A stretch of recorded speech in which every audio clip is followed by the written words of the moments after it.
My niece, 15-year-old Emma, had never even had a parking ticket in her life, but that day, she ended up slammed face-first into the side of a police car, not by an officer, but by HOA Karen herself.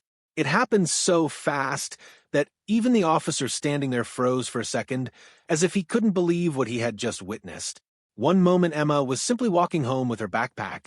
The next, Karen grabbed her by the arm and shoved her so violently that her forehead hit the metal door with a sickening thud. People screamed. Phones came out. And before Emma could even breathe, Karen was yelling, "Arrest her! She damaged my property." The officer's reaction, what he did next, left the entire street, every neighbor, and even Karen herself completely speechless. Before I begin the full story, I want to ask everyone watching, which city are you watching this video from? Drop your city name in the comments. I love seeing how far our community reaches across the USA and around the world. And before we jump into today's shocking incident, make sure you hit the subscribe button so you never miss the emotional real-life stories we share here every week. All right, now let's get into it. This entire nightmare began on what should have been a completely normal, peaceful afternoon. Emma, my brother's teenage daughter, was walking home through our neighborhood, earbuds in, completely unaware that an HOA storm was waiting just around the corner. See, Emma has always been quiet, gentle, and extremely sweet.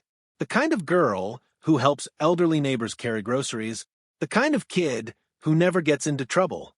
But in our community, one woman had made it her mission to police every breath anyone took.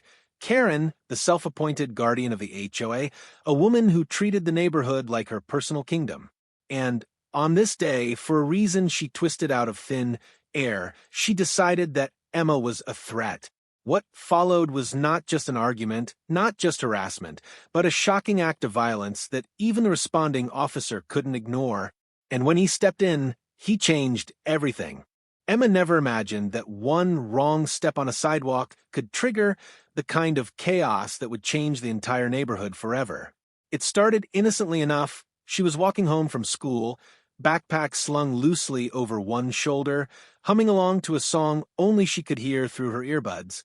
Her sneakers tapped lightly against the pavement, and the late afternoon sun bounced off her hair in soft golden streaks. She had stopped for maybe 5 seconds to tie her shoelace near the curb when she noticed Karen standing about 20 yards away, arms crossed, lips pressed so tightly together they were nearly white. The woman looked like she had been waiting for someone to pounce on. And unfortunately, that someone turned out to be Emma. At first, Emma didn't even know Karen was approaching. She was still bent down, fixing her shoelace when she felt a shadow fall across her. She looked up, confused, startled, and before she could even speak, Karen barked, "You think you can get away with damaging my property and running off?"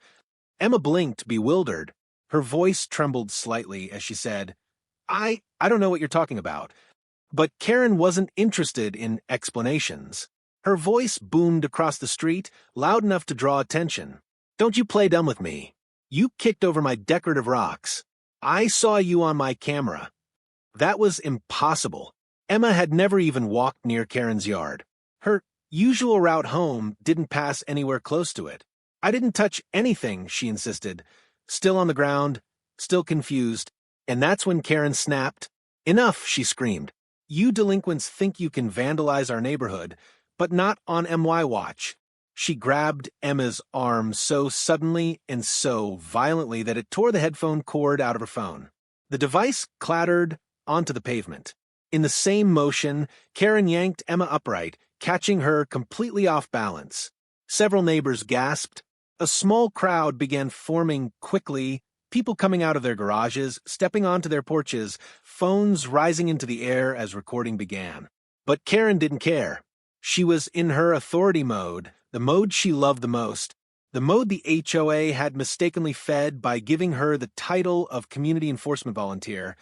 Karen dragged Emma toward the police car parked near the corner, where Officer Daniels, responding to an unrelated noise complaint, had just stepped out. Emma's feet scraped, stumbled, struggled to keep up as Karen hauled her forward like a criminal caught red-handed. "Officer!" Karen shouted before she even reached him. "Arrest this child. She damaged my property, and tried to flee. I'm making a citizen's arrest. Officer Daniels froze mid-step, completely thrown off. He had seen Karen make dramatic claims before, but never anything like this. He held up a hand, trying to calm her. Karen, I need you to slow down. What happened? But Karen didn't slow down. She shoved Emma so hard toward the police cruiser that Emma couldn't brace herself fast enough. Her forehead slammed against the cold metal door with a loud, sickening thud. The sound echoed down the street. People gasped. A woman screamed. Emma instantly felt a burst of white-hot pain explode across her forehead. She pressed her palm to her head, already feeling swelling rise under her skin. Tears spilled down her cheeks, not just from pain, but from the humiliation, the shock, the disbelief over how quickly this nightmare had unfolded. Officer Daniels' jaw dropped. Karen, what are you doing? He shouted, rushing toward Emma. But Karen stepped back as if she had done nothing wrong. I was defending my property, she insisted. She attacked it first. She should be handcuffed right now. Emma, still reeling, whispered hoarsely, I didn't do anything, you hurt me, Karen scoffed. Oh, please. She's pretending now, so she looks innocent. She turned to the crowd, pointing at Emma like she was a hardened criminal. Kids like this are the reason our neighborhood is going downhill. But the neighbors weren't buying it this time. Many of them had seen what really happened. They had seen Karen's unprovoked aggression. They had captured the shove on camera. And for once, they weren't staying silent. A man stepped forward. Karen, we saw everything. The girl didn't touch your yard. You assaulted her. Another neighbor shouted from across the street, Yeah, Karen, you shoved her into a police car. What's wrong with you? Karen's face flushed red, not from guilt, but from fury at losing control of the narrative. You're all making this worse, she snapped.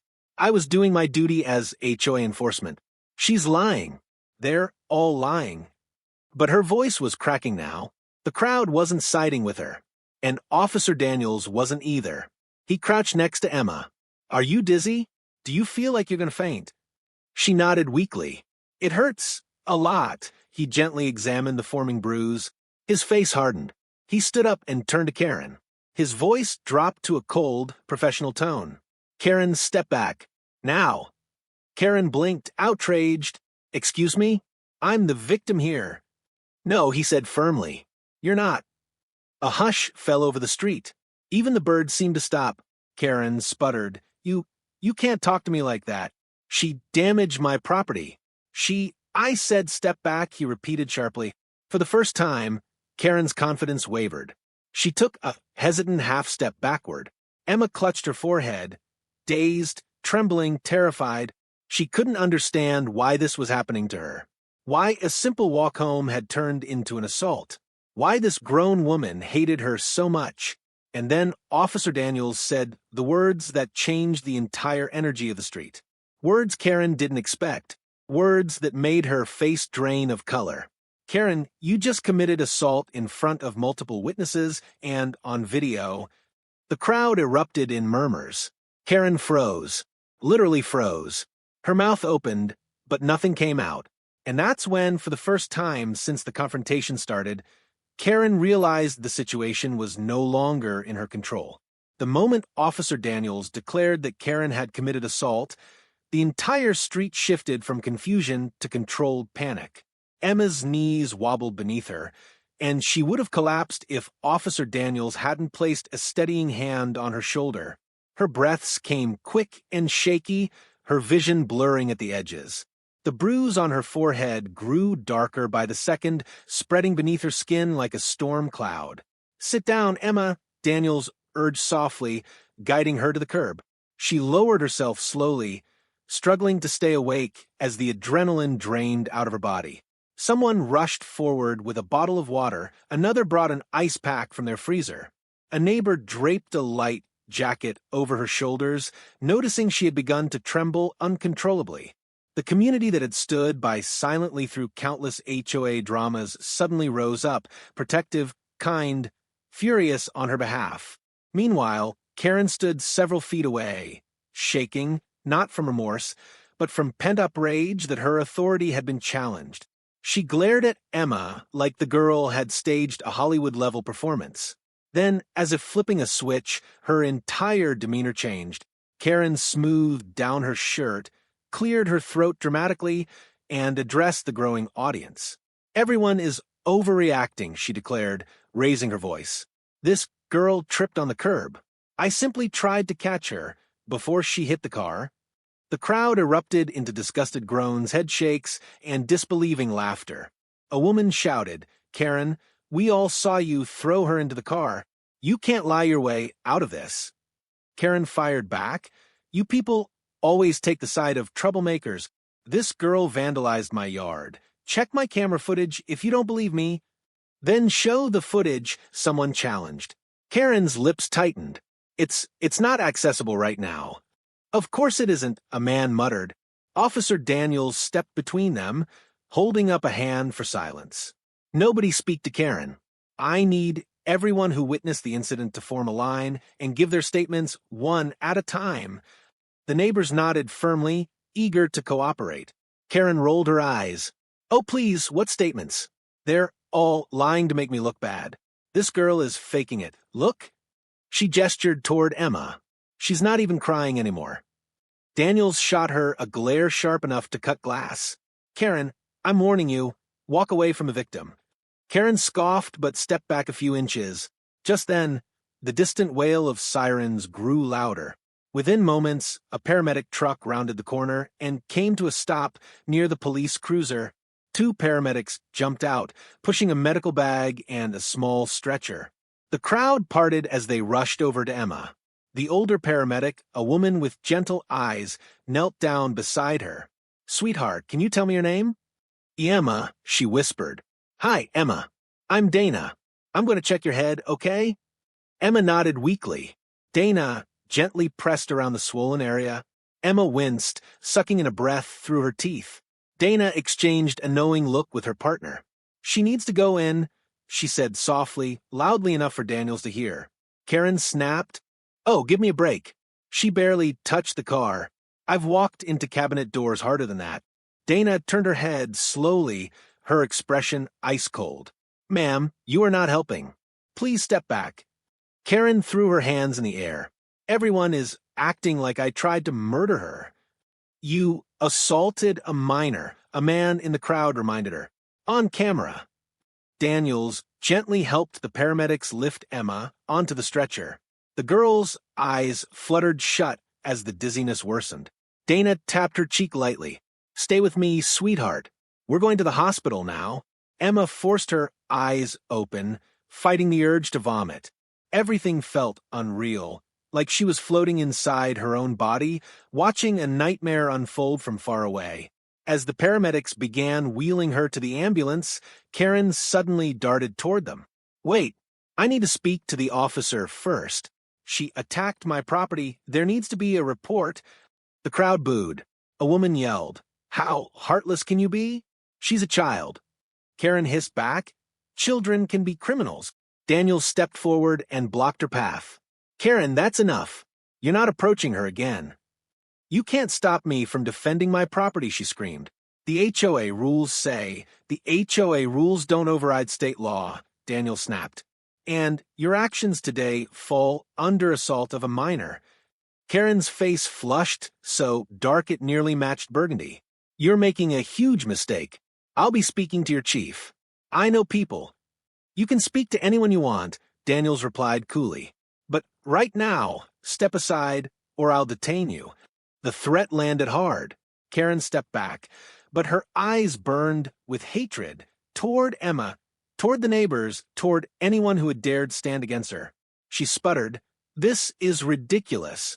She's milking it for attention. Look at her. She's not even. A neighbor cut her off. She has a concussion. Karen, you caused it." "I did no such thing." Karen shrieked. Her voice cracked mid-sentence, and for a moment she looked less like a self-appointed neighborhood enforcer and more like a cornered animal lashing out. Meanwhile, Emma was gently loaded into the ambulance. Her breathing had steadied, but her eyelids drooped, heavy with exhaustion. The paramedic placed an oxygen tube near her nose and whispered comforting words. "We're going to take good care of you, okay?" Emma swallowed hard. "Will my mom know?" "We already called her. She's on her way to the hospital." Relief washed through Emma's expression. She closed her eyes again, allowing the paramedics to secure her in place. The back doors swung shut. The ambulance pulled away, sirens blaring. And as it sped toward the nearest hospital, the neighborhood remained dead silent, every eye turning toward Karen. She stood stiffly, breathing heavily, her hands trembling with fury. Then, sensing the hostility radiating from every corner, she forced a dramatic sigh and said loudly, "Fine, I'll just wait for the officer to come to his senses." But Officer Daniels wasn't even looking at her. He was already walking toward the witnesses, notebook in hand, determination in his eyes. And Karen knew, deep down, that she was losing control of the story faster than she ever had before. By the time the ambulance disappeared around the corner, the neighborhood had transformed into something it had never been before. United, furious, and no longer intimidated by Karen's tyranny. For years, she had bullied teenagers, scolded dog walkers, fined families over harmless decorations, and patrolled the streets like she was the sheriff of a town that didn't exist. But that day, that shove, that sickening thud of Emma's head hitting the police car, it snapped something inside everyone. Neighbors who had once whispered complaints behind closed doors now stepped forward in broad daylight, determined to make sure Karen didn't twist the truth. Officer Daniels walked over to the driveway where the crowd had gathered, clipboard in hand, his expression firm and focused. "I will take statements one by one," he said. "Please stay calm, and please tell the truth exactly as you witnessed it." The first to step up was Mr. Jenkins, the elderly man who lived across from the park. His hands trembled slightly, not with fear, but with anger. "Officer, I was sitting on my porch when I saw Emma tying her shoe. Karen marched up to her like she owned the entire street. She grabbed that girl so violently that I almost had a heart attack myself. Emma didn't damage anything. She didn't even look in Karen's direction." Daniels nodded, writing everything down. Then Mrs. Lopez came forward, shaking her head in disbelief. "I recorded the whole thing. Here," she said, handing over her phone. The video was crystal clear. Emma on the curb, Karen storming in, grabbing her, dragging her, and the brutal shove into the police car. The crowd collectively held its breath as Daniels watched the footage. Even he flinched at the sound of the impact. "This is more than enough," he said quietly. "Thank you."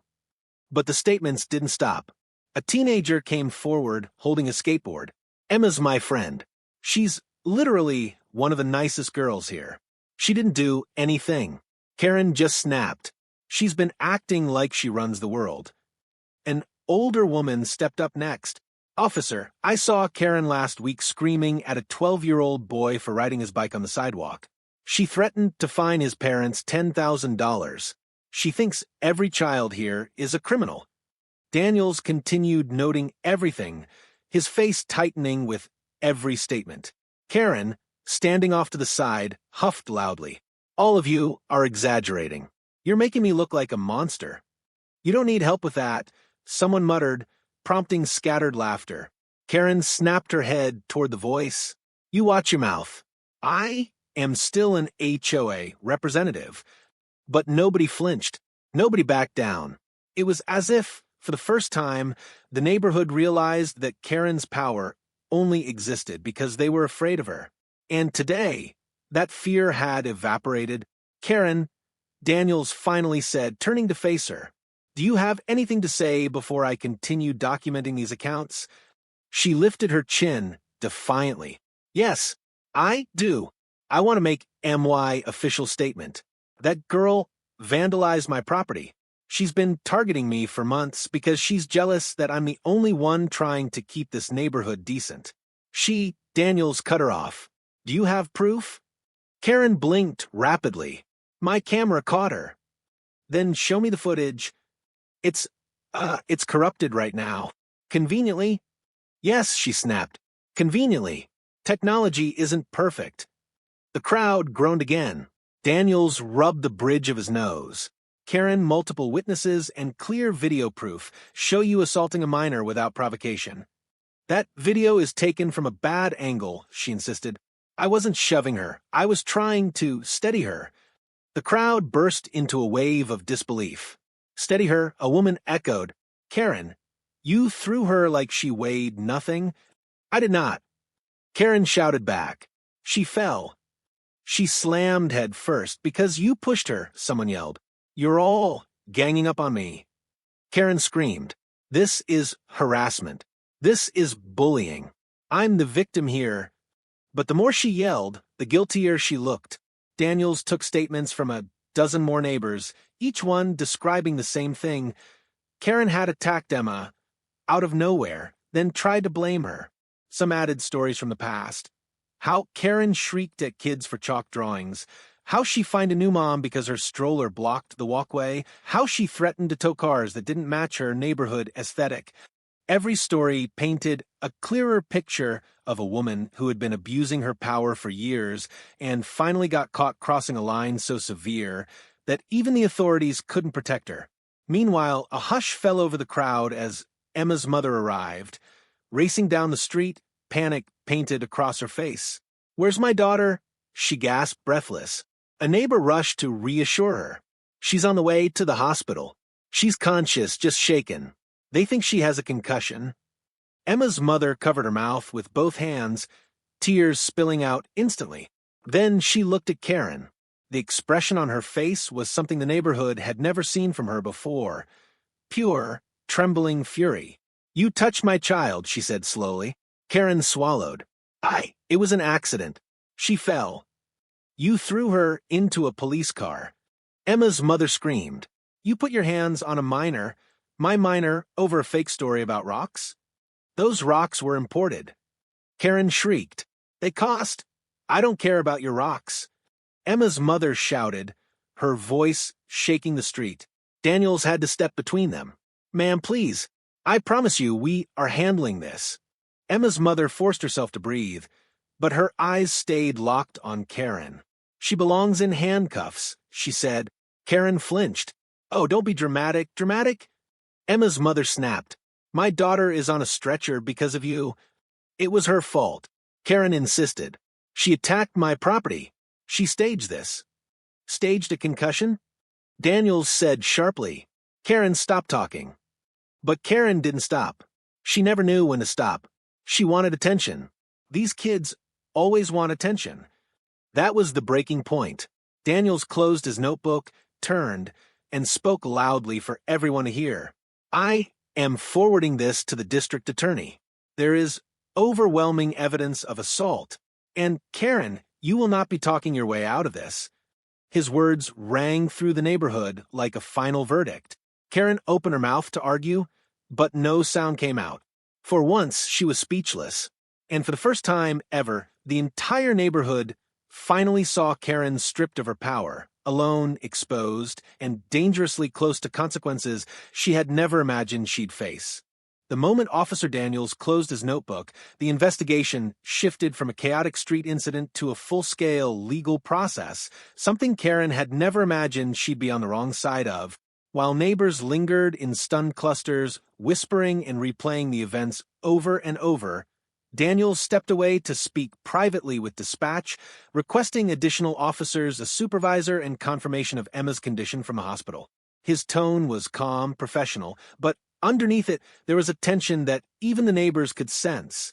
Something about this case had struck him deeply.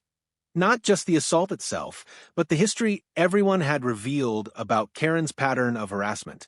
As he hung up the radio, 2 more police cruisers arrived, lights off, engines low, and out stepped Sergeant Holloway, a tall woman with commanding presence.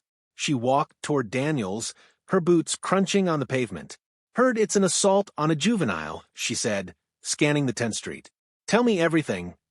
Daniels briefed her quickly, showing the video clip of Emma's head hitting the police car, the statements from neighbors, and Karen's attempts to rewrite the narrative. Holloway watched silently, her jaw tightening at the moment of impact. When the video ended, she exhaled sharply. That's not just assault. That's battery on a minor. And if the hospital confirms head trauma, this becomes a high-level case. Daniels nodded. The community is ready to testify. They're done with her. Holloway closed the screen and looked toward Karen, who was pacing near the curb like a caged animal, muttering to herself. Has she lawyered up yet? Not yet, Daniels replied. She's still insisting she's the victim. Of course she is, Holloway said dryly. Together, they approached Karen. She straightened her posture instantly, as if two authority figures approaching her meant she was finally going to be vindicated. Finally, she snapped, someone with real rank. Officer Daniels has been completely biased. I want to file a complaint against him, the girl, her mother, and every witness lying about me.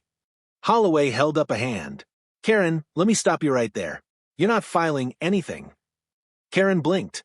Excuse me? You're the subject of a criminal investigation, Holloway continued coolly. And the evidence is stacked against you. Karen sputtered, laughing a high, manic laugh. Evidence? Against me? I serve this community. I follow every HOA rule. That girl vandalized my property. We reviewed your claim, Holloway said, unimpressed. There is zero damage to your property. The rocks are untouched.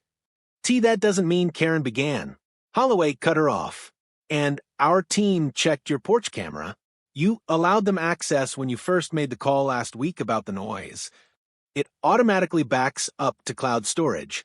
We already saw the recordings from yesterday and today. Karen froze. Completely froze. You access my cameras? With your prior consent from last week's complaint about your neighbor's wind chimes, Holloway explained, you gave us open monitoring access. The color drained from Karen's face. The camera shows you pacing in your yard for 20 minutes, Holloway continued, voice steady. You were waiting, stalking, watching the street, and when Emma walked by, you moved toward her immediately. That's not stalking. Karen protested, her voice cracking. That's monitoring HOA violations. Teenagers tying their shoes are not violations, Holloway replied. Dragging them across the road and slamming them into a police cruiser is a felony.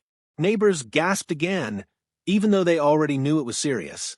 Hearing the word felony spoken out loud made reality sink in like a weight dropping from the sky. Karen staggered backward, shaking her head violently. And no, this is wrong. You're twisting the story. She tripped. I helped her. Daniel spoke up then. Karen, we have multiple videos, multiple angles, eyewitness accounts, and your own camera footage confirming your intent. Karen's breathing quickened.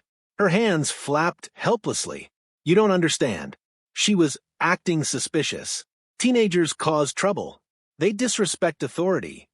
Authority doesn't include assault, Holloway replied. And authority doesn't belong to HOA volunteers. I am the HOA president. Karen screamed. I have more authority than anyone here. The entire street went silent, dead silent. Then Holloway said the sentence that shattered whatever illusion Karen still had left. Karen, the HOA removed you from the board 3 months ago. Karen froze like her blood turned to ice. What? Holloway continued. They filed the paperwork. You were dismissed for harassment and intimidation. Everyone received the notice. Everyone except, apparently, you. Karen's mouth dropped open. And no. They revoked that. They changed their mind. They said they did not, Holloway said. The new HOA president is Ms. Reeves at the end of the block. Karen's head snapped toward Ms. Reeves, who stepped forward nervously. We didn't want to humiliate you, Ms. Reeves murmured. But we couldn't let you continue harassing residents. Karen let out a choked gasp, a mixture of betrayal, rage, and disbelief. Her entire identity, everything she used to control people, had already been taken from her long before today, and she never knew. Holloway stepped closer. Karen, you've been operating with imaginary authority, and today you abused it to the point of nearly injuring a minor permanently. Karen's eyes darted wildly. No, this is a setup, a conspiracy. They want me gone because I actually enforce rules. The only rule you're facing now is the law, Holloway said. She reached toward her belt. Karen stumbled backward. Wait. You can't arrest me. I'm the victim. I was protecting the community. But Holloway didn't pause. Karen, you are being detained for suspicion of assault and battery on a minor, reckless endangerment and obstruction. Gasps filled the air. Karen's knees buckled. No, please, she whispered, her voice suddenly small, almost childlike. I didn't mean to hurt her, but it was too late. Holloway secured her wrists in handcuffs while Daniels documented the process. Neighbors watched silently, some relieved, some shaken, all certain that this moment would change the entire neighborhood forever. As Karen was guided toward the police car, she twisted around one last time, screaming, "This isn't over. You'll all regret this." But her words rang hollow. For the first time, nobody feared her. And for the first time, justice was finally beginning. While Karen sat handcuffed in the back of the police car, still muttering, still shaking with rage and confusion, the neighborhood began slowly dispersing into clusters of stunned conversations. But inside the police cruiser, something unexpected was happening that none of the neighbors could see. Karen wasn't just panicking, she was spiraling. Her eyes darted from window to window as if she were replaying the entire incident in her mind, searching for some angle where she wasn't the villain. But the twist, one she never anticipated, was forming outside her bubble of denial. Officer Daniels received a call through his radio.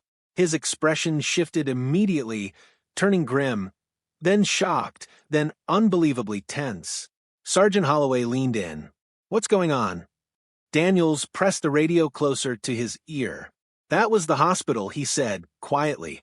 The entire crowd, those who were still watching from afar, leaned in subconsciously toward his tone. "Emma is stable, but there's something else." Karen perked up from a back seat. "See, she's fine. I told you this was all dramatics." But Daniels wasn't listening to her. He continued, "The CT scan shows her concussion is moderate. They're keeping her overnight for observation." Relieved murmurs filled the air until Daniels added, "But that's not the twist." Everyone went silent again. Holloway crossed her arms. "Then what is?" Daniels swallowed. "Emma told the doctor something. Something she didn't tell any of us." Karen smirked smugly. "Let me guess. She admitted she fell on her own?" But Daniels turned, stared directly at her through the glass divider, and said in a tone that silenced everyone around, "Emma said today wasn't the first time you cornered her." Karen's face drained instantly. Holloway stiffened. What did she mean? Daniels exhaled deeply. Apparently, Emma had been scared of Karen for weeks. She didn't walk near Karen's property, didn't ride her bike on that side of the street, didn't even look at her house. Because 3 weeks ago, Karen grabbed her. Gasps echoed across the street. Karen slammed her hand against the window. "Lies. All of it. This is a smear campaign." But Daniels continued, ignoring her outburst. "Emma told the doctor she didn't say anything earlier because she didn't want to cause problems for her parents. But Karen had confronted her before. Multiple times. Sometimes yelling. Sometimes threatening HOA fines. And one time she grabbed Emma's backpack so hard it nearly choked her. Holloway's face hardened like steel. Why didn't she come forward before? Daniels shook his head. Emma said she didn't think anyone would believe her. She said Karen always talked like the entire HOA backed her. She felt powerless. But today, the shove, the injury, it finally terrified her enough to speak. The crowd erupted again. Shouts of disbelief, sympathy, and anger. All this time, Emma had been living in fear while Karen paraded around with fake authority. But the twist was far from over. Daniels raised a hand to silence everyone. "There's more." The tension shot higher. Even Karen stopped breathing. Emma said she wasn't alone. Holloway's eyebrows shot up. "What does that mean?" Daniels inhaled, bracing himself. "It means there were other kids Karen targeted." The crowd broke. Parents gasped. Teenagers looked at one another with wide eyes. And then, slowly, quietly, something incredible happened. A boy stepped forward. maybe 13 years old, hands trembling, voice barely above a whisper. She grabbed me too. His mother spun toward him in shock. What? Why didn't you tell me? Tears slipped down the boy's face. I didn't want you to get in trouble. She said she could get us kicked out of the neighborhood. Holloway stepped closer, crouching slightly. What did she do? The boy took a shaky breath. I was riding my scooter past her house. She said I was going too fast. She grabbed the back of my shirt and yanked me so hard I fell. My arm was bruised for a week. A chorus of horrified gasps followed. Another girl, maybe 10, stepped forward next. She yelled at me for chalk drawings. She threatened to call the police and said drawing flowers was a federal crime. What? A woman shouted. Karen. Another parent came forward. She told my daughter she'd call CPS because she was skipping. It was a teacher workday. The mother yelled. Holloway turned slowly, staring at Karen like a detective watching a villain unravel before her eyes. Karen, looks like you've been busy. Karen's face twisted. They're all lying. All of them. These children, these little manipulators. But before she could finish, a whistle pierced the air. Everyone turned to see Ms. Reeves, the real HOA president, walking up with a stack of papers. I think it's time everyone sees this, Ms. Reeves said. She opened the packet. These are written complaints filed about Karen within the last 8 months. 14 from parents, 3 from elderly residents, 2 from teenagers, all describing harassment, intimidation, and physical contact. Karen's legs seemed to give out for a moment. That's not proof, she cried. Those are exaggerations, misunderstandings. There's also this, Ms. Reeves said, pulling out a printed email. Your last official warning from the HOA, stating that if you made physical contact with any resident again, we would be forced to take legal action. Karen froze, completely froze. Her lips parted, but no sound came out. Holloway stepped forward. Karen, it appears today wasn't an isolated incident. It was a pattern escalating over time, but the twist still wasn't done. Daniels received another update from dispatch. He listened, and his face shifted again. Sergeant, he said slowly, you need to hear this. Holloway stepped closer. What now? Daniels lowered the radio. 2 more parents just called the station. They said Karen threatened their kids last month. They're bringing written statements. The neighbors erupted, parents comforting their children, teens whispering, adults shaking their heads in disgust.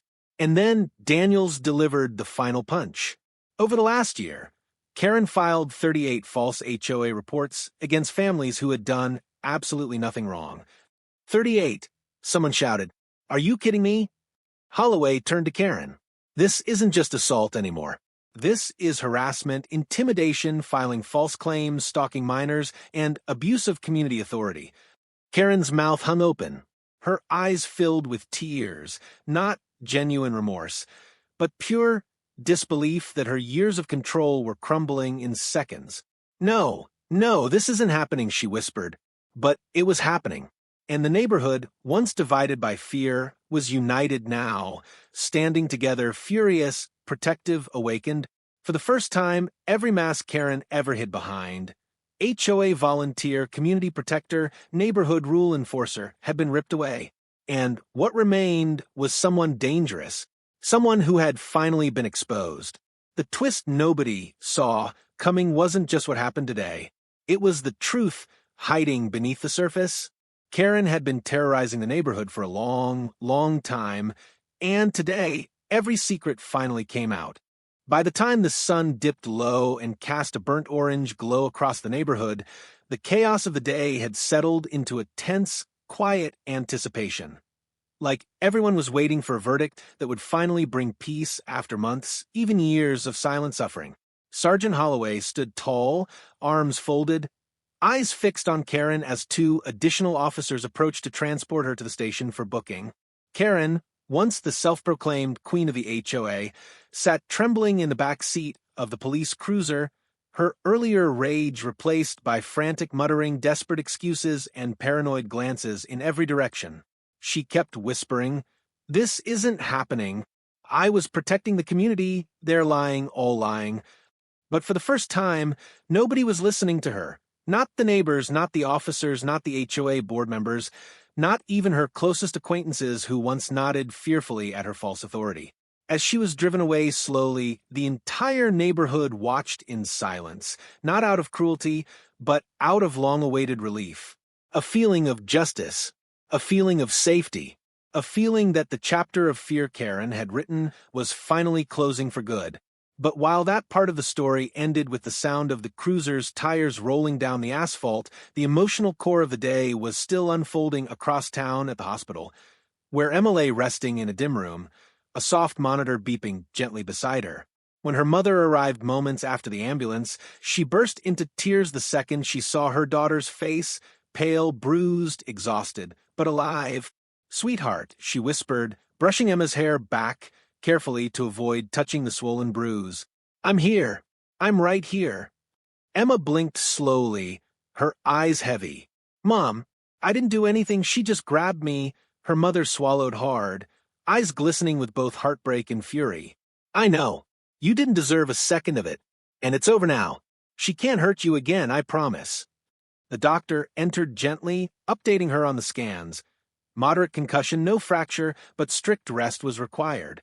Emma would need to be monitored overnight, and any signs of dizziness or nausea needed immediate attention. But the doctor also said something important, something that shifted the entire emotional tone of the moment. "She's incredibly brave," he said. "Most teenagers stay quiet. She told us everything, and because she did, we were able to alert the authorities about the previous incidents too." Emma looked down. I didn't want anyone to get mad at me. I didn't want Karen to make things worse." Her mother squeezed her hand. "You're not responsible for her behavior. She is." Meanwhile, back in the neighborhood, parents gathered in the cul-de-sac, sharing stories they had been too scared to voice before.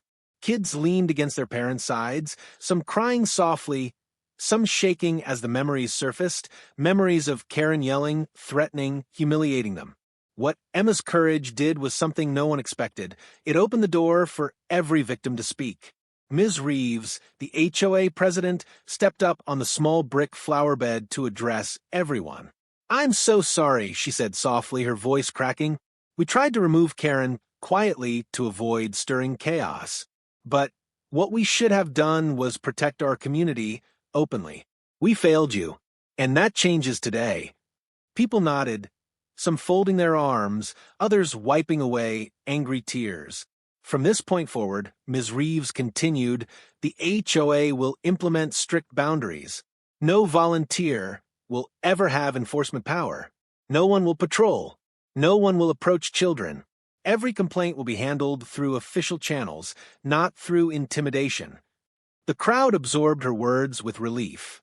The neighborhood wasn't just witnessing justice, they were witnessing change. Real change. Later that evening, Officer Daniels visited the hospital to check on Emma and to update her family on the charges. He stood near the foot of the bed, respectful and calm. "We've officially filed assault and battery on a minor," he explained, "but with the additional statements from other families, the case is expanding.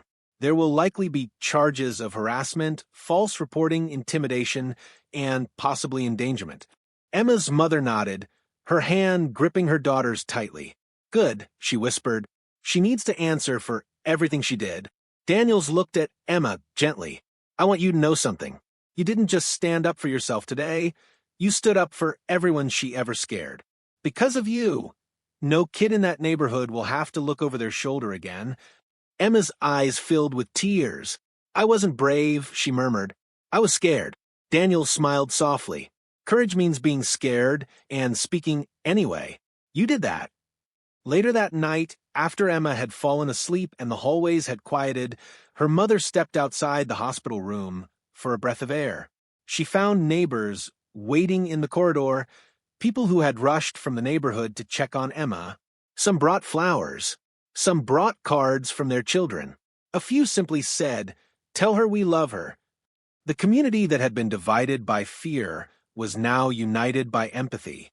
They weren't just neighbors anymore, they were protectors, and early the next morning, the neighborhood children hung handmade signs on Emma's front door.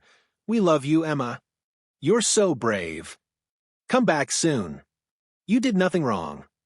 Emma saw them 2 days later when she returned home, walking slowly, still dizzy but healing. Tears streamed down her cheeks as she read every message. For the first time in weeks, she didn't feel alone. She didn't feel targeted. She didn't feel afraid. She felt supported, cherished, safe. Karen, meanwhile, awaited her hearing in custody, her stories collapsing, her excuses useless, her fake authority dismantled. The woman who once terrorized an entire neighborhood faced real consequences at last, and the neighborhood moved forward with a kind of peace they hadn't felt in years. Emma's mother hugged her tightly, whispering, "Justice isn't just what happens in court. Justice is knowing you're safe again." And as the neighbors gathered around Emma's porch, welcoming her back with warmth and kindness, the final chapter closed not with anger, but with community healing and hope. If the story touched your heart, shocked you, or opened your eyes to the reality some kids face, then please don't leave without supporting Emma. Comment your city below, send her love, and share this video so more people understand how important it is to stand up for what's right. And if you haven't yet, hit that subscribe button so you never miss another powerful real-life story like this. Your support truly means everything.